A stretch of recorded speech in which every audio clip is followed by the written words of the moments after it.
Hello friends, എല്ലാവർക്കും പുതിയൊരു വീഡിയോയിലേക്ക് സ്വാഗതം. ഇന്നത്തെ വീഡിയോയിൽ നമ്മൾ നോക്കാൻ പോകുന്നത് SCERT 6ാം ക്ലാസ്സിലെ സോഷ്യൽ സയൻസ് ചാപ്റ്റർ 1 ആദിമ മനുഷ്യരും സംസ്കാരങ്ങളും എന്ന പാഠഭാഗമാണ്. അപ്പോൾ അവിടെ ഫസ്റ്റ് കൊടുത്തിട്ടുള്ളത് ജവഹർലാൽ നെഹ്റുവിൻ്റെ ഒരച്ഛൻ മകൾക്കയച്ച കത്തുകൾ എന്നതിലെ ചെറിയൊരു ഭാഗമാണ്. നമുക്ക് ആദ്യം അതൊന്ന് വായിച്ചു നോക്കാം. ആദിമ മനുഷ്യർ ഒരിക്കലും നാം ഇന്ന് കാണുന്നത് പോലെ ആയിരുന്നിരിക്കില്ല. പകുതി കുരങ്ങും പകുതി മനുഷ്യനുമായിരുന്ന അവർ ഏതാണ്ട് കുരങ്ങിനെ പോലെ തന്നെ ജീവിച്ചിരിക്കണം. ജർമ്മനിയിൽ ഹൈഡൽബർഗ് എന്ന പട്ടണത്തിൽ ഒരു പ്രൊഫസറെ കാണാൻ നമ്മൾ പോയത് നിനക്ക് ഓർമ്മയുണ്ടോ? ജന്തുക്കളുടെ അവശിഷ്ടങ്ങൾ സൂക്ഷിച്ചിട്ടുള്ള ഒരു കാഴ്ച ബംഗ്ലാവ് അദ്ദേഹം നമുക്ക് കാണിച്ചു തന്നു. അതിൽ വിശേഷിച്ച് ഒരു തലയോട് അദ്ദേഹം ഒരു ഇരുമ്പു പെട്ടിയിൽ ഭദ്രമായി സൂക്ഷിച്ചിരുന്നുവല്ലോ. അത് ഒരു ആദിമ മനുഷ്യൻ്റെ തലയോടാണത്രേ. ആ ആദിമ മനുഷ്യനെ ഇപ്പോൾ ഹൈഡൽബർഗ് മനുഷ്യൻ എന്നാണ് പറഞ്ഞു വരുന്നത്. ആ തലയോട് ഹൈഡൽബർഗ് എന്ന പട്ടണത്തിന് സമീപം ഒരു ദിക്കിൽ കുഴച്ചപ്പോൾ കണ്ടുകിട്ടിയത് കൊണ്ടാണ് ആ പേര് വന്നത്. അപ്പോൾ ഇവിടെ എന്താണ് പറയുന്നത്? ആദിമ മനുഷ്യനെ കുറിച്ചാണല്ലേ. അപ്പോൾ ആദിമ മനുഷ്യൻ നമ്മൾ ഇന്ന് കാണുന്നത് പോലെ ഒന്നും ആയിരുന്നില്ല. അപ്പോൾ പണ്ടത്തെ മനുഷ്യൻ എന്ന് പറയുന്നത് പകുതി മനുഷ്യനും പകുതി കുരങ്ങുമായിട്ടുള്ളവരായിരുന്നു. ഏകദേശം കുരങ്ങുകളെ പോലെയുള്ള ജീവിതം തന്നെയായിരുന്നു അവർക്ക് ഉണ്ടായിരുന്നത്.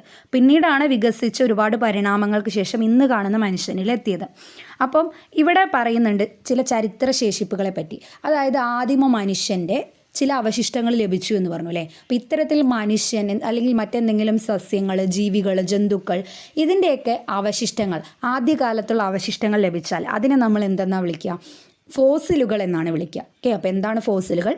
ആദ്യകാലത്ത് ജീവിച്ചിരുന്ന സസ്യങ്ങൾ, ജന്തുക്കൾ, മനുഷ്യർ ഇതിൻ്റെയൊക്കെ അവശിഷ്ടങ്ങൾ നമുക്ക് ലഭിച്ചാൽ അതിനെ നമ്മൾ ഫോസിലുകൾ എന്ന് വിളിക്കും.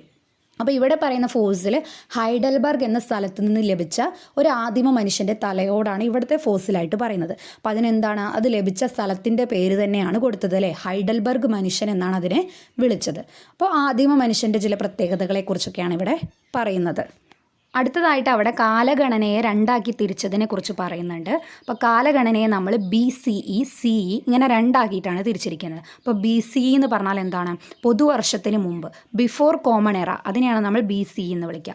പൊതുവർഷത്തെ നമ്മൾ CE, കോമൺ എറ എന്നും വിളിക്കും. അപ്പോൾ ആദ്യം BCE, CE അല്ലാണ്ടായിരുന്നു BCയും ADയുമാണ്. അതായത് യേശു ക്രിസ്തുവിൻ്റെ ജനനത്തെ അടിസ്ഥാനപ്പെടുത്തി BC, ബിഫോർ ക്രിസ്റ്റ് എന്നും AD, ആനോ ഡൊമിനി എന്നുമായിരുന്നു തിരിച്ചിരുന്നത്. അപ്പോൾ BC എന്ന് പറഞ്ഞാൽ യേശു ക്രിസ്തു ജനിക്കുന്നതിന് മുമ്പുള്ള കാലമെന്നും AD എന്ന് പറഞ്ഞാൽ യേശു ക്രിസ്തു ജനിച്ചതിന് ശേഷമുള്ള കാലം. അപ്പോൾ ഈ BC AD എന്നതിനെ ഇപ്പോൾ മാറ്റിയിട്ട് എന്താക്കി? BCE CE എന്നാക്കി തിരിച്ചു. അപ്പോൾ ഈ കാലഗണനയെ എങ്ങനെയാണ് തിരിച്ചിരിക്കുന്നത് എന്ന് കാണിക്കുന്ന ഒരു ചാർട്ട് അവിടെ തന്നിട്ടുണ്ട്. അപ്പോൾ അതൊക്കെ നിങ്ങൾക്കൊന്ന് നോക്കാം. അടുത്തതായിട്ട് നമ്മൾ നോക്കാൻ പോകുന്ന ടോപ്പിക്കാണ് മനുഷ്യരുടെ ഉദ്ഭവവും പരിണാമവും. അപ്പോൾ അവിടെ നമ്മൾ കുറച്ച് മുന്നേ പറഞ്ഞ കാര്യം അവിടെ ഒരു ബോക്സിൽ തന്നിട്ടുണ്ട്. ഫോസിലുകൾ, പുരാതന സസ്യങ്ങൾ, മൃഗങ്ങൾ, മനുഷ്യർ എന്നിവയുടെ ശേഷിപ്പുകളാണ് ഫോസിലുകൾ. പൊതുവെ പാറകളിൽ പതിഞ്ഞിരിക്കുന്ന ഇവ ദശലക്ഷക്കണക്കിന് വർഷങ്ങളായി സംരക്ഷിക്കപ്പെട്ടിരിക്കുന്നു. നമ്മൾ പറഞ്ഞ കാര്യം തന്നെയാണ് പുരാതന കാലത്തെ സസ്യങ്ങൾ, മൃഗങ്ങൾ, മനുഷ്യർ ഇവയുടെയൊക്കെ ശേഷിപ്പുകളെയാണ് നമ്മൾ ഫോസിലുകൾ എന്ന് വിളിക്കുന്നത്. അപ്പോൾ ഇത് പൊതുവെ പാറകളിൽ പതിഞ്ഞിരിക്കുകയാണ് ചെയ്യുക. അപ്പോൾ ഒരുപാട് വർഷങ്ങളായിട്ട്, ദശലക്ഷക്കണക്കിന് വർഷങ്ങളായിട്ട് ഇത് സംരക്ഷിക്കപ്പെട്ടിരിക്കുന്നു. ആദിമ മനുഷ്യരുടെ ചരിത്രത്തെക്കുറിച്ചറിയാൻ നമ്മെ സഹായിക്കുന്ന പ്രധാന സ്രോതസ്സുകളാണ് മനുഷ്യ ഫോസിലുകൾ. ഇത്തരം ഫോസിലുകളിലൂടെ കാലപ്പഴക്കം ശാസ്ത്രീയമായി നിർണ്ണയിച്ചാണ് മനുഷ്യരുടെ ഉദ്ഭവത്തിൻ്റെയും പരിണാമത്തിൻ്റെയും ചരിത്രം രൂപപ്പെടുത്തിയിരിക്കുന്നത്. അപ്പോൾ ഇത്തരത്തിൽ ആദിമ മനുഷ്യനെക്കുറിച്ചറിയാൻ നമ്മളെ സഹായിക്കുന്ന പ്രധാനപ്പെട്ട ഒരു സ്രോതസ്സാണ് എന്താ? ഫോസിലുകൾ എന്ന് പറയുന്നത്. അപ്പോൾ ഈ ഫോസിലുകളുടെ കാലപ്പഴക്കം ശാസ്ത്രീയമായി നിർണ്ണയിച്ചാണ് ആദിമ മനുഷ്യൻ്റെ ചരിത്രത്തെക്കുറിച്ചും ഉദ്ഭവത്തെക്കുറിച്ചൊക്കെ നമ്മൾ മനസ്സിലാക്കുന്നത്. അടുത്തത് മനുഷ്യ പരിണാമം. മനുഷ്യരുടെ ഉദ്ഭവത്തെക്കുറിച്ച് ശാസ്ത്രീയമായൊരു കാഴ്ചപ്പാട് മുന്നോട്ട് വെച്ചത് ചാൾസ് ഡാർവിനാണ്. ദീർഘകാലം കൊണ്ട് സംഭവിച്ച ജൈവിക മാറ്റത്തിലൂടെയാണ് മനുഷ്യരുടെ ഉദ്ഭവമെന്ന് അദ്ദേഹം അഭിപ്രായപ്പെട്ടു. ഈ പ്രക്രിയയ്ക്ക് അദ്ദേഹം പരിണാമം എന്ന പേര് നൽകി. 1859 പ്രസിദ്ധീകരിച്ച on the origin of species എന്ന ഗ്രന്ഥത്തിലാണ് മനുഷ്യ പരിണാമത്തെക്കുറിച്ചുള്ള സിദ്ധാന്തം അദ്ദേഹം അവതരിപ്പിച്ചത്. ചാൾസ് ഡാർവിനാണ് മനുഷ്യ ഉദ്ഭവത്തെക്കുറിച്ച് ആദ്യമായിട്ടൊരു സിദ്ധാന്തം പുറത്തിറക്കിയത്. അപ്പം അദ്ദേഹത്തിൻ്റെ അഭിപ്രായത്തിൽ ദീർഘകാലം സംഭവിച്ച ജൈവിക മാറ്റത്തിലൂടെയാണ് മനുഷ്യരുടെ ഉദ്ഭവം എന്നാണ് അദ്ദേഹം അഭിപ്രായപ്പെട്ടത്. അപ്പോൾ ഈ ഒരു പ്രക്രിയയെ അദ്ദേഹം വിളിച്ചത് പരിണാമം എന്നാണ്. അദ്ദേഹം ഈ സിദ്ധാന്തം അവതരിപ്പിച്ചത് 1859 പ്രസിദ്ധീകരിച്ച on the origin of species എന്ന ഗ്രന്ഥത്തിലൂടെയാണ്. അപ്പോൾ PSCക്കൊക്കെ പ്രിപ്പയർ ചെയ്യുന്നവരാണെങ്കിൽ ഓരോ ഗ്രന്ഥങ്ങളും അത് എഴുതിയത് ആരാന്നൊക്കെ ചോദിക്കാറുണ്ട്. അപ്പോൾ ചാൾസ് ഡാർവിൻ എഴുതിയ ഗ്രന്ഥമാണ് on the origin of species. ഇതിലൂടെയാണ് അദ്ദേഹത്തിൻ്റെ സിദ്ധാന്തം അദ്ദേഹം അവതരിപ്പിച്ചത്. അടുത്തതായിട്ട് ചാൾസ് ഡാർവിനെ കുറിച്ചൊരു ബോക്സ് തന്നിട്ടുണ്ട്. 1809 ഫെബ്രുവരി 12 ഇംഗ്ലണ്ടിലാണ് ചാൾസ് ഡാർവിൻ ജനിച്ചത്. ഭൂമിയിൽ ജീവന്റെ ഉദ്ഭവത്തിലേക്കും ജീവജാലങ്ങളുടെ വൈവിധ്യത്തിലേക്കും നയിച്ച പ്രക്രിയകൾ മനസ്സിലാക്കാൻ സഹായിച്ച പ്രകൃതി ശാസ്ത്രജ്ഞനാണ് അദ്ദേഹം. എല്ലാ ജീവജാലങ്ങളും പരിണമിച്ച് രൂപപ്പെട്ടതാണെന്നും ഓരോ ജീവിവർഗവും ഇന്നത്തെ രൂപത്തിലെത്താൻ അനേക ലക്ഷം വർഷങ്ങൾ എടുത്തുവെന്നും ചാൾസ് ഡാർവിൻ തൻ്റെ പരിണാമ സിദ്ധാന്തത്തിലൂടെ വിശദീകരിച്ചു. അപ്പോൾ ചാൾസ് ഡാർവിനെ കുറിച്ചും അദ്ദേഹത്തിൻ്റെ പരിണാമ സിദ്ധാന്തത്തെക്കുറിച്ചുമാണ് അവിടെ പറയുന്നത്. മനുഷ്യരുടെ പൂർവികർ. ആദിമ മനുഷ്യർ രൂപം കൊണ്ടത് ദശലക്ഷക്കണക്കിന് വർഷങ്ങൾക്ക് മുമ്പാണ്. സസ്തനികളിൽ ഒരു വിഭാഗമായ പ്രൈമേറ്റുകളിൽ നിന്നാണ് മനുഷ്യ പരിണാമം ആരംഭിക്കുന്നത്. പരിണാമത്തിൻ്റെ വിവിധ ഘട്ടങ്ങൾ ഉൾപ്പെടുത്തിയിട്ടുള്ള ഫ്ലോ ചാർട്ട് നിരീക്ഷിക്കൂ. അപ്പോൾ മനുഷ്യ പരിണാമത്തിൻ്റെ വിവിധ ഘട്ടങ്ങൾ ഏതൊക്കെയാണെന്ന് നോക്കാം. അപ്പോൾ ആദ്യ ഘട്ടം നമ്മൾ പറഞ്ഞു പ്രൈമേറ്റുകളാണ്. അപ്പോൾ നമുക്ക് ഫ്ലോ ചാർട്ട് നോക്കാം.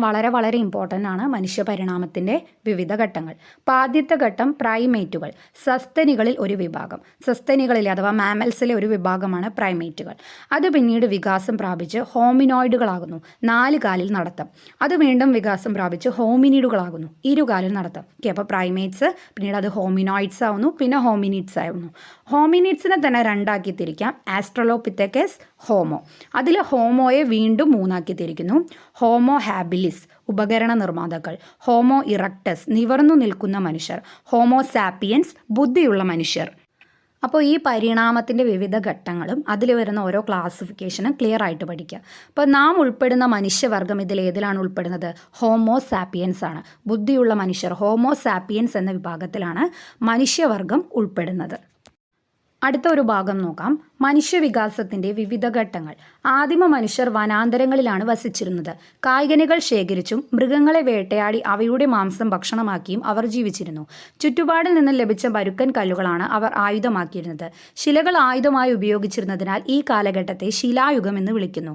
ശിലകൾ കൊണ്ട് നിർമ്മിക്കപ്പെട്ട ആയുധങ്ങളും ഉപകരണങ്ങളിലും കാലക്രമത്തിലുണ്ടായ പുരോഗതിയെ അടിസ്ഥാനമാക്കി ശിലായുഗത്തെ 3 ഘട്ടങ്ങളായി തിരിക്കാം. അവിടെ എന്താണ് പറയുന്നത്?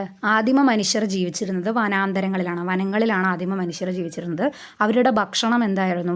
മൃഗങ്ങളെ വേട്ടയാടി അതിൻ്റെ മാംസം ഭക്ഷിക്കുക, അതുപോലെ കാട്ടിലുള്ള എന്തെങ്കിലും കായ്കനികളൊക്കെ ഭക്ഷിച്ചുകൊണ്ടാണ് അവർ ജീവിച്ചിരുന്നത്. അതുപോലെ ചുറ്റുപാടിൽ നിന്ന് ലഭിക്കുന്ന പരുക്കൻ കല്ലുകളെയാണ് അവർ ആയുധമാക്കിയിരുന്നത്.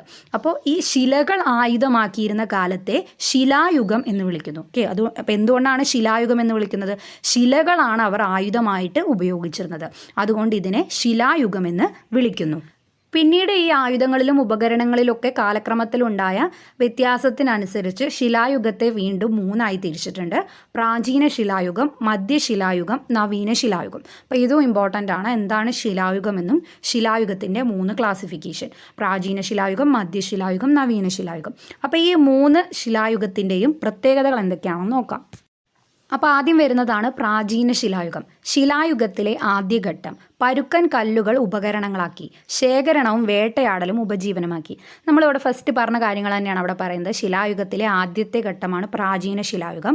പരുക്കൻ കല്ലുകളായിരുന്നു ഉപകരണം. അവരുടെ ഭക്ഷണം എന്തായിരുന്നു? അവരെങ്ങനെയാണ് ജീവിച്ചിരുന്നത്? വേട്ടയാടിയും കായ്കനികളൊക്കെ ശേഖരിച്ചുമാണ് ജീവിച്ചിരുന്നത്. രണ്ടാമത്തെ ഘട്ടമാണ് മധ്യശിലായുഗം. സൂക്ഷ്മശിലാ ഉപകരണങ്ങൾ ഉപയോഗിച്ചു. ഭക്ഷ്യയോഗ്യമായ പുല്ലിനങ്ങളും മത്സ്യവും ഭക്ഷണമാക്കി. മൃഗത്തോലും മരത്തോലും ഇലകളും വസ്ത്രങ്ങളാക്കി. അപ്പോൾ സെക്കൻഡ് ഘട്ടമാകുമ്പോഴേക്കും കുറച്ചുകൂടി സൂക്ഷ്മമായ ശിലാോപകരണങ്ങൾ ഉപയോഗിക്കാൻ തുടങ്ങി. ഭക്ഷ്യയോഗ്യമായി കഴിക്കാൻ പറ്റുന്ന പല രീതിയിലുള്ള പുല്ലിനങ്ങളും മത്സ്യവും ഒക്കെ ഭക്ഷണമാക്കി. അതുപോലെ അവർ വസ്ത്രമായിട്ട് എന്താണ് ധരിച്ചിരുന്നത്? മൃഗത്തോലും മരത്തോലും ഇലകളൊക്കെ വസ്ത്രമായിട്ട് ധരിച്ചു. ഇനി അവസാനത്തെ ഘട്ടമാണ് നവീന ശിലായുഗം. കൂടുതൽ പരിഷ്കരിക്കപ്പെട്ടതും മിനുസമുള്ളതുമായ കല്ലുപകരണങ്ങൾ ഉപയോഗിച്ചു. കുറച്ചും കൂടി മിനുസമായിട്ടുള്ള പരിഷ്കരിച്ച കല്ലുപകരണങ്ങളൊക്കെ ഉപയോഗിക്കാൻ തുടങ്ങി. അതുപോലെ നവീന ശിലായുഗത്തിലാണ് കൃഷി ആരംഭിക്കുന്നത്. ഓക്കെ, കൃഷി ഉപജീവന മാർഗമാക്കുന്നത് നവീന ശിലായുഗത്തിലാണ്. അതുപോലെ ചക്രം കണ്ടുപിടിക്കുകയും മൺപാത്ര നിർമ്മാണം ആരംഭിക്കുകയും ചെയ്തു. ചക്രം കണ്ടുപിടിച്ചു, മൺപാത്ര നിർമ്മാണം ആരംഭിച്ചു. ഇതൊക്കെയാണ് നവീന ശിലായുഗത്തിൻ്റെ പ്രത്യേകതകൾ. അപ്പോൾ ഓരോ ശിലായുഗവും അതിൻ്റെ പ്രത്യേകതകളും പഠിക്കുക. വളരെ സിമ്പിളാണ്, ഓരോന്നിൻ്റെയും പ്രത്യേകതകൾ പഠിക്കുക. അടുത്ത അവിടെ ഒരു ബോക്സ് തന്നിട്ടുണ്ട്. ഭീംബേഡ്ക. ശിലായുഗ മനുഷ്യർ അധിവസിച്ചിരുന്ന ഇന്ത്യയിലെ ഒരു പ്രധാന ഗുഹാകേന്ദ്രമാണ് മധ്യപ്രദേശിലെ ഭീംബേഡ്ക. പ്രാചീന മനുഷ്യരുടെ വിവിധ ജീവിത രീതികളെക്കുറിച്ച് ഇവിടുത്തെ ഗുഹാചിത്രങ്ങൾ നമ്മോട് പറയുന്നു.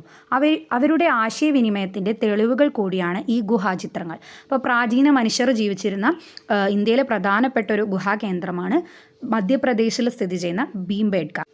അപ്പോൾ ഇവിടെയുള്ള ഗുഹാചിത്രങ്ങൾ അവരുടെ ജീവിത രീതികളെക്കുറിച്ചും അതുപോലെ അവരെങ്ങനെയാണ് കമ്മ്യൂണിക്കേറ്റ് ചെയ്തിരുന്നത്, ആശയവിനിമയം നടത്തിയിരുന്നത് എന്നൊക്കെ കാണിച്ചു തരുന്നുണ്ട്.